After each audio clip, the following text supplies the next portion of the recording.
Hello friends, welcome to my channel. আজকের আমি class 11-এর এডুকেশনের প্রথম ইউনিটের বেশ কিছু শর্ট প্রশ্ন নিয়ে আলোচনা করব। ক্লাস 11-এর প্রথম ইউনিট চ্যাপ্টার 1-এর গুরুত্বপূর্ণ শর্ট প্রশ্নগুলি নিয়ে আলোচনা করব। তো শুরু করা যাক আজকের আলোচনা। এখানে আমরা যে প্রশ্নগুলো দেখব, প্রশ্নগুলো বেশিরভাগ সময় বেশ কিছু প্রশ্ন এখান থেকে প্রিভিয়াস ইয়ারে এসেছে। তো সেই জন্য প্রশ্নগুলো খুবই গুরুত্বপূর্ণ। প্রশ্নগুলো মন দিয়ে শোনো এবং প্রয়োজন হলে খাতায় লিখে নিও। তো শুরু করা যাক আজকের প্রথম প্রশ্ন। যতদিন বাঁচি ততদিন শিখি, যতদিন বাঁচি ততদিন শিখি উক্তিটি কার? উক্তিটি হলো মুর। তাহলে উক্তিটি কার? না, উক্তিটি হলো মুরের উক্তি। তারপর দ্বিতীয় প্রশ্ন কি বলছে? শিশু হলো চারাগাছ এবং শিক্ষক হলেন মালি। কে বলেছে?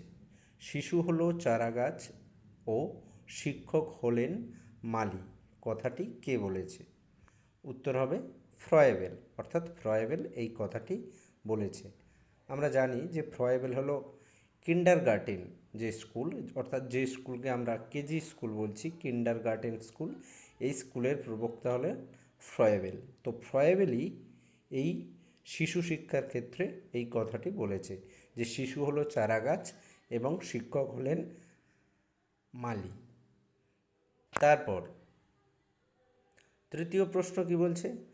যা বিদ্যা সা বিমুক্তয়ে, যা বিদ্যা সা বিমুক্তয়ে কথাটি কোথায় বলা হয়েছে? কথাটি বলা হয়েছে উপনিষদে। এই প্রশ্নটি খুবই গুরুত্বপূর্ণ। এই প্রশ্নটি মাঝে মধ্যেই পরীক্ষায় আসে। প্রশ্নটি কি? যা বিদ্যা সা বিমুক্তয়ে, অর্থাৎ যাহাই হলো বিদ্যা তাহাই হলো বিমুক্ত, এই কথাটি বলা হয়েছে উপনিষদে। তারপর চতুর্থ প্রশ্ন, শিক্ষাকে সচেতন ও বিবেচনা প্রসূত প্রক্রিয়া বলেছেন কে? শিক্ষাকে সচেতন ও বিবেচনা প্রসূত প্রক্রিয়া বলেছেন কে? উত্তর হবে অ্যাডামস, অর্থাৎ অ্যাডামস এই কথাটি বলেছে। তারপর 5 নম্বর প্রশ্ন কি বলছে? শিক্ষা হলো একটি দ্বিমুখী প্রক্রিয়া যেখানে এক ব্যক্তি অপর এক ব্যক্তির উপর প্রতিক্রিয়া করে তার বিকাশ ঘটায়।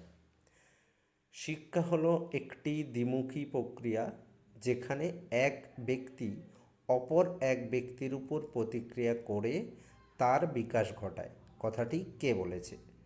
উত্তর হবে অ্যাডামস। অ্যাডামস হচ্ছে এই কথাটি বলেছেন। তারপরে 6 নম্বর প্রশ্ন, আধুনিক শিক্ষা হলো দ্বিমুখী প্রক্রিয়া। আধুনিক শিক্ষা হলো দ্বিমুখী প্রক্রিয়া। তারপর 7 নম্বর প্রশ্ন, আধুনিক শিক্ষা ব্যবস্থা হলো শিশু কেন্দ্রিক শিক্ষা ব্যবস্থা। শিশু কেন্দ্রিক শিক্ষা ব্যবস্থা। তারপর পরের প্রশ্ন, বৈদিক যুগে পার্থিব জ্ঞান লাভের জন্য প্রচলিত শিক্ষার নাম হলো? বৈদিক যুগে পার্থিব জ্ঞান লাভের জন্য প্রচলিত শিক্ষার নাম হলো অপরাবিদ্যা। অপরাবিদ্যা। তারপর 9 নম্বর প্রশ্ন, জীবনব্যাপী শিক্ষা সম্পর্কে যে প্রতিবেদনে উল্লেখ করা হয়েছে তা হলো? জীবনব্যাপী শিক্ষা সম্পর্কে যে প্রতিবেদনে উল্লেখ করা হয়েছে তা হলো কি? উত্তর হবে learning the treasure within. Learning the treasure within. তারপর পরের প্রশ্ন, শিশুকেন্দ্রিক শিক্ষার জনক কে? শিশুকেন্দ্রিক শিক্ষার জনক কে? কে? রুশো। রুশো হলো জ্যাক রুশো। ইনি হলেন এই যে বর্তমান শিশুকেন্দ্রিক শিক্ষা, এই শিশুকেন্দ্রিক শিক্ষার জনক। এই শিক্ষাকে কেন শিশুকেন্দ্রিক শিক্ষা বলা হচ্ছে? তার কারণ হলো এই শিক্ষায় শিশুকে সবথেকে বেশি প্রাধান্য দেওয়া হয়ে থাকে। এই যে বর্তমানে মারধর যে ব্যাপারটা, সেটা বন্ধ করে দেওয়া হয়েছে, যে শিক্ষার্থীর উপরে কোনো মারধর করা যাবে না। তো এই যেটা চিন্তাভাবনা, এই যে চিন্তাভাবনা, এটা হচ্ছে এই শিশুকেন্দ্রিক শিক্ষার চিন্তাভাবনা। তো এই যে শিশুকেন্দ্রিক শিক্ষার চিন্তাভাবনা কিন্তু আমাদের এদেশীয় চিন্তাভাবনা নয়। এই চিন্তাভাবনা হলো জ্যাক রুশোর চিন্তাভাবনা। তারপর 11 নম্বর প্রশ্ন কি বলছে? Education its data and first principle গ্রন্থটির লেখককে।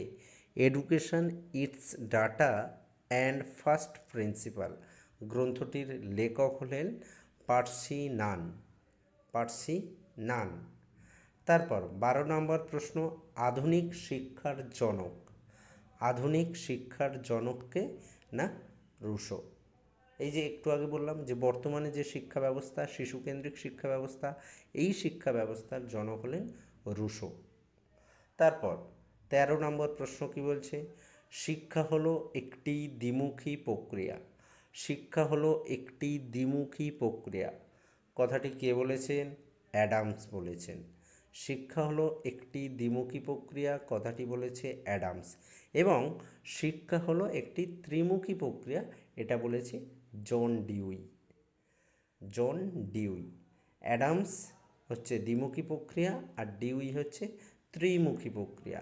এইভাবে মনে রাখার চেষ্টা করবে। প্রথমে থেকে অ্যাডামস এবং ডি থেকে ডিউই। প্রথমে আসে অর্থাৎ দ্বিমুখী, প্রথমে 2 আসে, দ্বিমুখী অ্যাডামস, এবং ত্রিমুখী 3 নম্বর, 2-এর পর 3 নম্বর, তো এর পরে আসে ডি, তো ত্রিমুখী প্রক্রিয়া বলেছে জন ডিউই।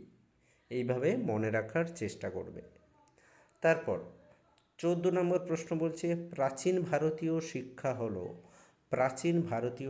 হলো ধর্মকেন্দ্রিক। আমরা জানি যে আগেকার যে দিনের যে শিক্ষা, সেটা ছিল ধর্মকে কেন্দ্র করে। তো সেটাই বলছে প্রাচীন ভারতীয় শিক্ষা হলো ধর্মকেন্দ্রিক। এখানে ভারতীয় বানানটা ভুল আছে, ভারতীয় অন্ত্যস্ত হবে, ও দেওয়া আছে। তো ভারতীয় শিক্ষা হলো ধর্মকেন্দ্রিক। তারপর 15 নম্বর প্রশ্ন, আধুনিক শিক্ষায় শিক্ষকের ভূমিকা হলো, এটা মনে রাখতে হবে। শিক্ষকের ভূমিকা হলো কি? সহায়ক, পথপ্রদর্শক এবং দার্শনিক, অর্থাৎ গাইড, ফ্রেন্ড অ্যান্ড ফিলোসফার। এটা হলো বর্তমান দিনে যে শিশুকেন্দ্রিক শিক্ষা, সেই শিক্ষায় শিক্ষকের ভূমিকা, অর্থাৎ শিক্ষক এখনকার দিনে আর সেই শিক্ষকের ভূমিকা পালন করবে না। তিনি একজন সহায়কের ভূমিকা পালন করবেন, তিনি একজন পথপ্রদর্শক এবং দার্শনিকের ভূমিকা পালন করবেন। তারপর 16 নম্বর প্রশ্ন বলছে, শিক্ষা হলো একটি দ্বিমেরু প্রক্রিয়া, যার একটি মেরুতে থাকে শিক্ষক এবং অপর মেরুতে থাকে শিক্ষার্থী। শিক্ষা একটি দ্বিমুখী প্রক্রিয়া, যার একটি মেরুতে শিক্ষক এবং অপর মেরুতে শিক্ষার্থী। তারপর 17 নম্বর প্রশ্ন কি বলছে? শিক্ষাক্ষেত্রে শিক্ষকের ভূমিকা হলো সহায়কের। একটু আগেই বললাম বর্তমান দিনে শিক্ষকের যে চিন্তাভাবনা, সেই চিন্তাভাবনা কিন্তু পরিবর্তন হয়েছে। এখন আর শিক্ষক কিন্তু সেই শিক্ষক বা তিনি যে সর্বজ্ঞানের অধিকারী, এটা কিন্তু একেবারে ভাবা হয় না। এখানে ভাবা হয় শিক্ষার্থী সমস্ত কিছু জানে, শিক্ষকের কাজ হবে তাকে সহায়তা করা। সেই জন্য শিক্ষক হলেন বর্তমানে সহায়ক। তারপর 18 নম্বর প্রশ্ন কি বলছে? ত্রিমুখী শিক্ষার প্রবর্তক হলো ডিউই।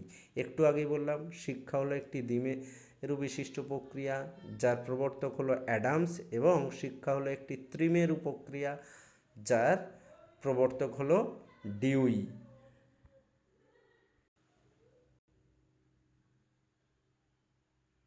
তারপর 19 নম্বর প্রশ্ন, শিক্ষা হলো একটি ত্রিমেরু প্রক্রিয়া।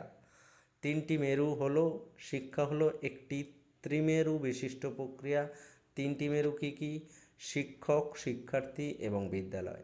শিক্ষক, শিক্ষার্থী এবং বিদ্যালয়। শিক্ষা হলো একটি দ্বিমেরু প্রক্রিয়া, দুটি মেরুকে কি? শিক্ষক এবং শিক্ষার্থী। প্রথম হলো শিক্ষার্থী, তারপর শিক্ষক। শিক্ষার মূল উপাদান বা মুখ্য উপাদান বলা হয় শিক্ষার্থীকে, কারণ বর্তমানে শিক্ষা ব্যবস্থা হলো শিশু কেন্দ্রিক শিক্ষা ব্যবস্থা বা শিক্ষার্থী কেন্দ্রিক শিক্ষা ব্যবস্থা। সেই জন্য শিক্ষার মুখ্য উপাদান হচ্ছে শিক্ষার্থী, তারপর শিক্ষক, তারপরে বিদ্যালয়, পাঠ্যক্রম। এই চারটি উপাদান নিয়ে শিক্ষা ব্যবস্থা বা শিক্ষা ব্যবস্থার এই চারটি উপাদান। তার মূল উপাদান হলো শিক্ষার্থী। তারপর 20 নম্বর প্রশ্ন কি বলছে? শিশুরা পরিবার থেকে বিভিন্ন আচার আচরণ শেখে, এটি শিক্ষার কোন প্রক্রিয়ার মধ্যে পড়ে? শিশুরা পরিবার থেকে বিভিন্ন আচার আচরণ শেখে, এটি শিক্ষার কোন প্রক্রিয়ার মধ্যে পড়ে? সামাজিকীকরণ প্রক্রিয়ার মধ্যে পড়ে। তারপর 21 নম্বর প্রশ্ন কি বলছে? শিক্ষার লক্ষ্য হলো শিক্ষার্থীর সর্বাঙ্গীন বিকাশ সাধন। এক কথায় শিক্ষার লক্ষ্য হলো শিক্ষার্থীর সর্বাঙ্গীন বিকাশ সাধন। তারপর 22 নম্বর প্রশ্ন কি বলছে? সংকীর্ণ অর্থে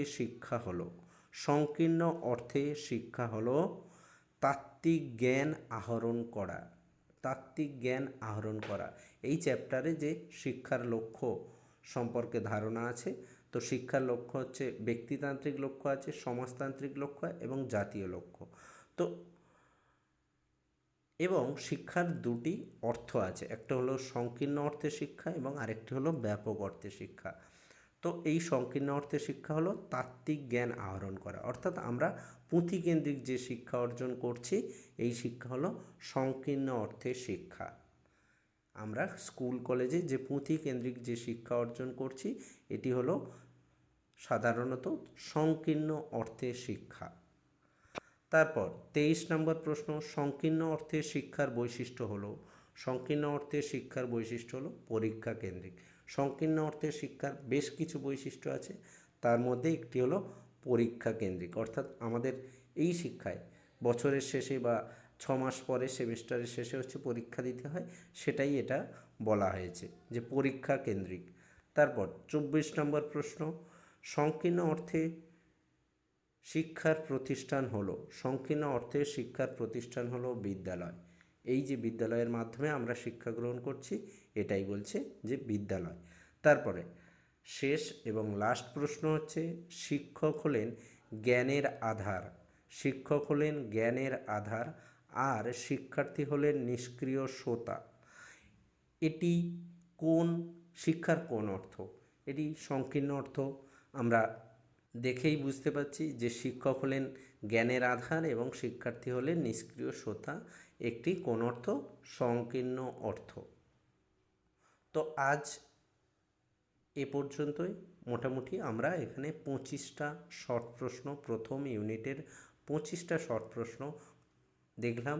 এই প্রশ্নগুলো খুবই গুরুত্বপূর্ণ প্রশ্ন। এর পরবর্তী ভিডিওতে আরও অনেক প্রশ্ন আমরা ধীরে ধীরে আলোচনা করব। ধন্যবাদ, দেখা হবে পরের ভিডিওতে।